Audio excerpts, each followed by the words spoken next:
আসসালামু আলাইকুম। আজকে টাইগার মুরগির বাচ্চার বয়স হচ্ছে 1 মাস 4 দিন। আলহামদুলিল্লাহ সবগুলো মুরগি সুস্থ আছে।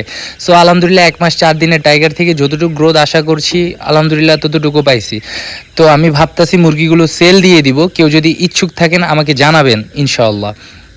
তো এখানে বেচা কেনার দিকে আসি যে দেখলাম অনেকেই প্রতারণা করে যে 1 মাসের টাইগার মুরগি বলে 15 দিনের টাইগার মুরগি দিয়ে দেয়। ইনশাআল্লাহ আমার সবগুলো ভিডিও আমার পেজে আছে, আপনারা চেক করে নিতে পারবেন, এতে কোনো দুই কথা হবে না।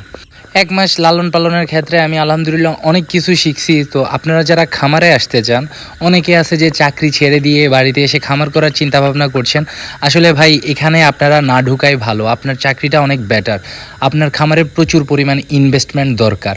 একটা খামারে কতটুকু ইনভেস্টমেন্ট দরকার আপনি না ঢুকলে হয়তো বুঝবেন না। তো শুরুতেই যারা শুরু করবেন অল্প পুঁজি নিয়ে শুরু করলে খামার করতে পারবেন না, আপনারা দ্বিধাদ্বন্দ্বে পড়ে যাবেন। আপনারা যদি হালত করে ধার করে খামার করেন তাহলে কোনো লাভ পাবেন না।